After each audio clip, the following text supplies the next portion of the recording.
my name's Rob. I'm the Chief Home Salami Maker for Cugini Salami, and we're here to show you how to make your own salami at home. Why would you want to make your own cacciatore style salami at home? Well, firstly, you can make the salami to suit your own taste. So you can put your own herbs and spices in, so you can make the salami to suit yourself. That's the first thing. Secondly, it is really easy to make, as you will see, as long as you follow simple steps. Thirdly, there is no added preservatives or artificial additives in the salami. And fourthly, it costs you about a third of the price of what you would pay for a salami at your local delicatessen. Now, before I show you how to make some salami, let me introduce you to the Cugini Salami crew. This is Fab. He's also a qualified home salami maker. Hey, how are you? This is Jake. He's our assistant. Hello. This is Rick. He's our apprentice. G'day. This is Charlie. He's our junior. Hello. This is Ollie. He's our other junior. Hi. This is Susie. She's our secretary and looks after all our catering needs. Hello. And this is Ted. You idiot. So now let's go into the garage to see where all the magic happens. Okay, so the first thing we're going to talk about is the meat. Ted, you idiot. That Yes. makes the same sound as when I slap your bare ass. That's it. Now, a lot of people use pork shoulder. I like to use pork shoulder and pork leg. Pork leg has actually got a much better flavour, and to combine the two, you get a better quality product. The better the meat, the better the product. When you buy your meat, go and see your butcher, make sure that he gives you female pork. Female pork meat tastes better than male pork meat, but you've also got to make sure that it's not a sow. Because once a pig's had some little babies, the meat's not as good. How do you make sure of that? Get to know your butcher. If you buy your meat regularly every week from your butcher, when it comes to making salamis, he's going to look after you with meat and give you good quality.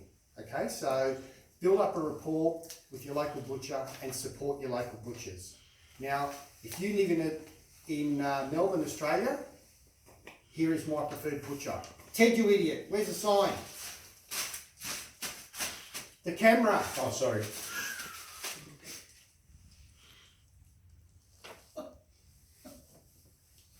Marl Brothers. Now, we buy our meat just boned out, and we've got our own mincer and our own scales to weigh it out accordingly. Your butcher is more than happy to mince the meat for you and to weigh it out for you, depending on how many varieties of salami you want to make. So don't be scared to get your butcher to do a lot of the hard work for you. So we're now going to mince the meat, weigh it all out, and then I'll be back to show you the next step.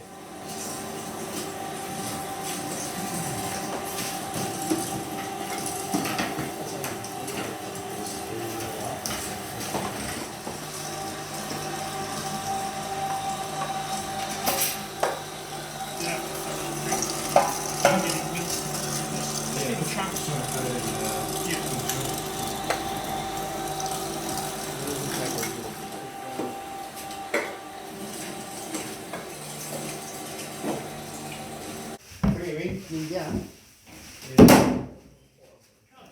Jesus, Charlie.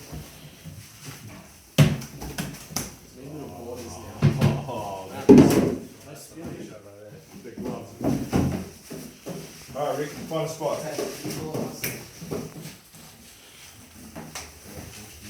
Yeah, man, find my seats, please.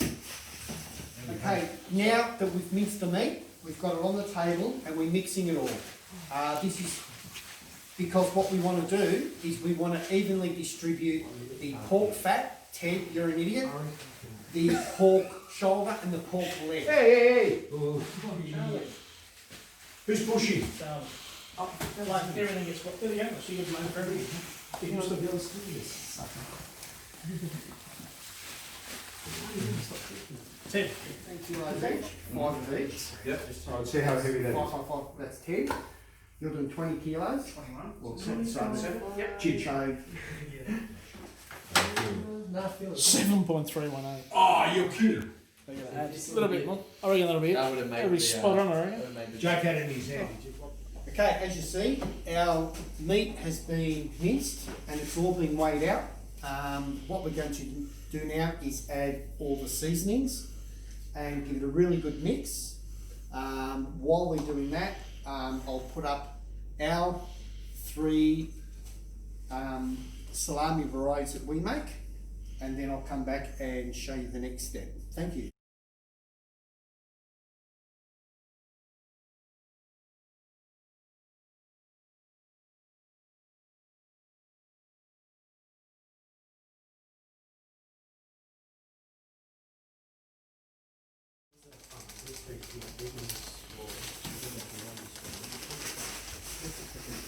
It looks like a lot. I remember that, yeah. Oh, it's only if you don't worry about it. It's a lot. Yeah. If you weighed out the salt you put in your pasta, it'd scare you too, I reckon.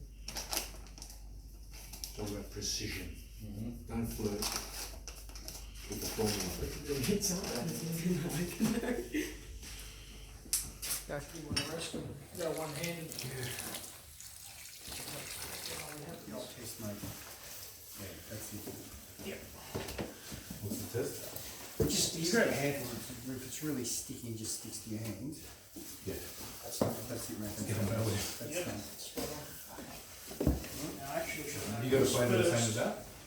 Okay, so the mixing's been done and everything. So what we're going to do is we're going to leave the tubs here overnight, let the flavours develop in the meat, and then we're going to come back tomorrow morning and we're going to start filling the casings to make our salami. So now I think we're going to all just go inside to have a nice cup of coffee. Ted, you idiot, not you, you stay here and clean up. Alright. I need to.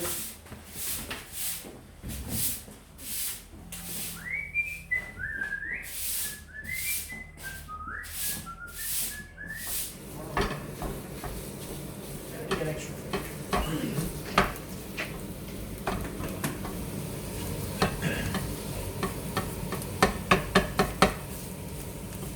Okay, so we just cooked up a little bit of the meat. The reason we do that is to taste the seasoning in it to make sure it's right. The first thing you'll notice when you taste it is that it's obviously going to be very salty, more salt than you would normally use in meat. And also, a lot of the flavours that you put in, pepper, fennel, chilli, it will be very pronounced. But don't worry, don't think you're putting too much because it actually will mellow out when the salami cures. So we're going to try this now, and if it's all okay, then we'll go to filling. Ted, you idiot, give me a fork. Here I see. Fork for you. You got one? Rick?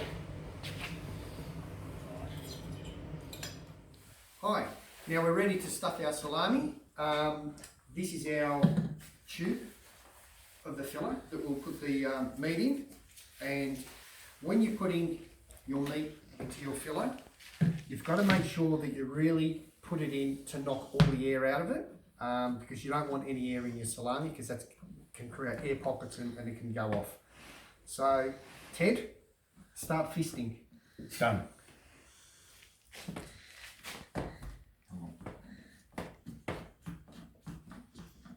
Right, that'll do. Very close. Right, okay, so we're ready to fill our salamis with our meat mixture.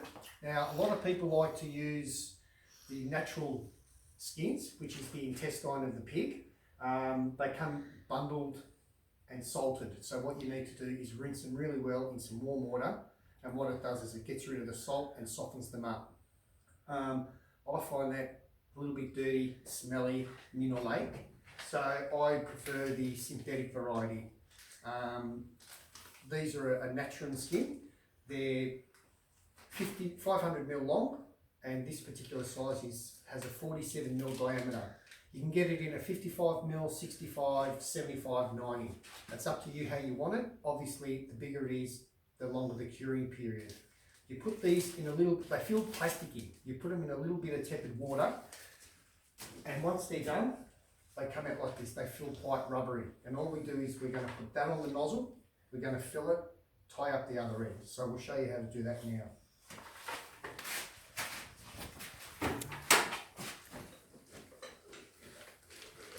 Just turn that first because you're going to get air.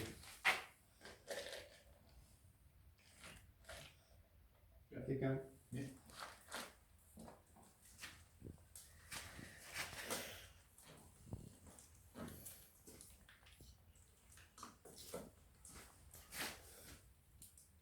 Fast enough or fast enough? Sure. Don't go too quick.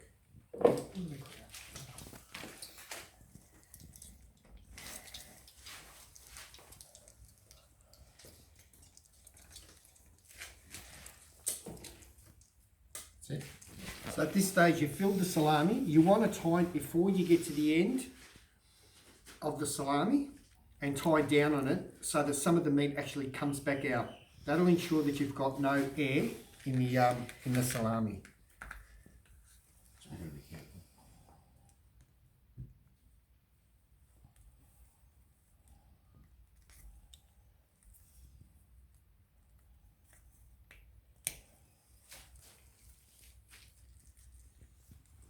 Now, as you see, that is quite firm. These skins can actually take quite a bit of pressure.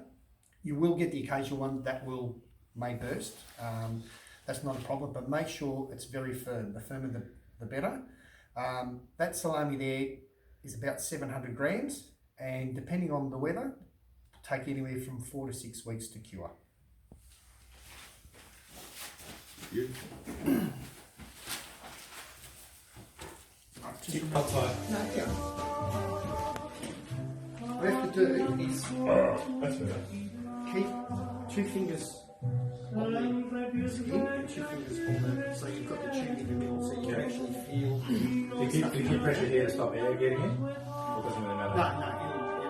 it'll push out and just slowly, but make sure when you feel it, you know what they felt like. Yeah. Just make Make sure. sure it feels solid. Give one a whirl if it does. Like there, and then these ones just kind of feel. Yeah. Yeah. You right? Yeah, let's do it. Just nice to start it. Right, it can take a lot of pressure. So let it, and if it does, doesn't matter, you get a few first. Yeah, that's good. That's good. Yeah, so it's So these fingers here hold that pressure. Yep. don't they? Yeah. Right then. Alright. Stop there.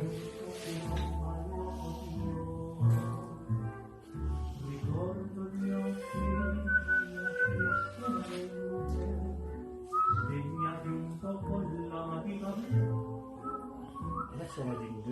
You know. I'm tired for a while. I'm tired for a I while. realised when I was tying it that I Forget the fucked it up. technique. I didn't want to do a you take go. 2. No, I didn't want to say right. Okay, so as you see, the products are all finished. The salamis are here hanging. They will take, depending on the weather, about 4 to 6 weeks to dry. Now, what I like to do is keep the garage door open just a fraction. What that enables is the air to come in and circulate. It keeps the air fresher, stops the air from going stale, and it helps the salamis to dry. But you don't want any air going directly on the salamis. If you get air going directly on the salami, what happens is the outside dries very quickly and then the inside will not cure properly. So make sure you don't get any air directly on the salami, but have your garage door open a little bit so there's the airflow. If you get a little bit of white mould on the outside of your salami, that's fine. That's a natural part of the curing process. Don't worry about it. It's only on the skin. You peel it off anyway, and that's it. So we'll see you in about 4 to 6 weeks time to show you the end product. Okay, so after a nice cold Melbourne, Australia winter, which has been fantastic for the salami, after 4 weeks, our salamis are now ready. As you see, they've dried nicely. They're a little bit shriveled up, which is good. They're firm on the outside, but they've still got a little bit of give, which is what you want, because you don't want them too dry. That's probably lost about 30-35% of its original weight. Now, what I like to do with the salami now is I cut it up into 3 pieces.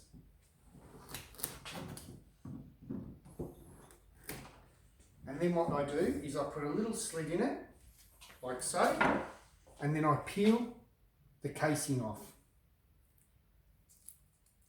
Now, at the beginning it may be a little bit fastidious, but once you get it started, you'll find that the casing comes off quite easily.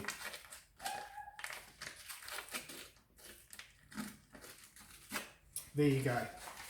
That's the skin discarded, and there's your piece of cacciatore style salami. Now the way I like to preserve this is to put it in a vacuum pouch. And what I do, I have 3 varieties of salami, so I like to put 1 piece of each variety of salami in the vacuum pouch, and then using your vacuum seal machine,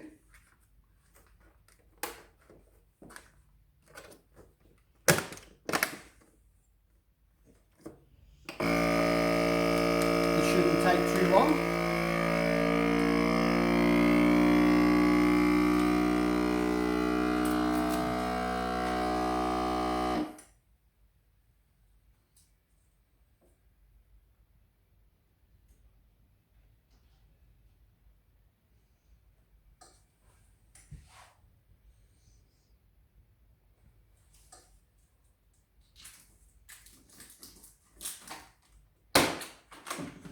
And there you have it. A nice packet of salami that's been sealed and ready to be consumed. Now, one thing you must do when you first do this is obviously to taste the salami.